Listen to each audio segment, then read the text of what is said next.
Hi everyone, Carter Krishna are here for Beyond the 90. We have heard throughout this conversation about the CBA and the group licensing agreement, I have heard at least from ownership and from people in club management, and then also from people who are associated with League HQ, that nobody recognizes who USL players are. Therefore, they cannot have the value that the Players Association claims they have in asking for the amount of money they're asking for in a group licensing agreement. And I have been open to this point of view because I do sense that most USL players are anonymous. Now, there are some that are not. There are some where certainly now we have Mark Anthony Kaye in Sacramento. We have Sebastian Lletget in Monterey Bay. There's some other guys that are known. There are some guys that are going to be playing in the World Cup this summer who will be known. Duke Lacroix, who is the president of the Players Union, among them. But by and large, USL players, if you ask to pick them out, their faces out of the lineup, I concede that to ownership.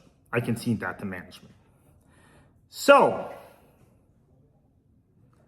it was a shock to me when I saw the other day on Instagram, Rhode Island FC and their sponsor, Breeze Airways, which is owned by David Neeleman. And if those of you who follow the aviation industry probably know Dave Neeleman's a big deal. He started JetBlue. He started WestJet in Canada. He started an airline called Morris Air in Salt Lake City that was his first airline that got absorbed by Southwest. And he still is on the board, started and is still on the board of Azul in Brazil, and now is running Breeze as well. So much to my surprise, Rhode Island FC and their shirt sponsor Breeze have this promotion, which you now see on your screen, basically saying, what player would you sit with? Now, this is a tacit admission that the players have value. And this is part of the case I've come around to understanding, that it doesn't matter who the player is and what necessarily their level of fame is. There is a certain degree of, I'm going to use the term sport washing, because that's, I put corporate America in many ways in very much the same realm I would put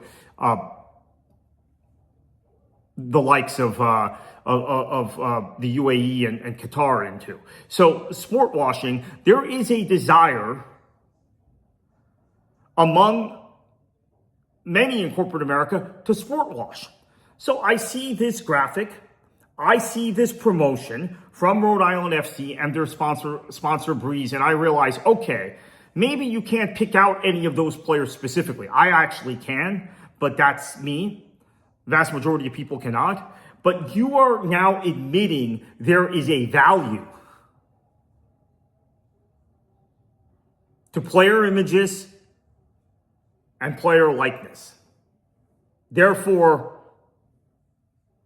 you are confirming what the Players Union basically says is the premise for what the flow of rights should be like and what the value of these images and name and likeness are.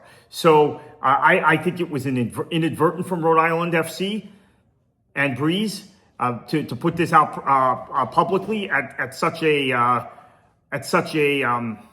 polarized time on this issue, for lack of a better term, but they've done it. And so look at that promotion, look at that ad, and understand what it implies. And that's where we'll leave the conversation for today. To me, it's very striking. It might be, in fact, not a game changer, but it kind of inches things toward the players in what I think was it's a space that a lot of people don't understand or can't get their heads around. And I've had trouble getting my head around it myself.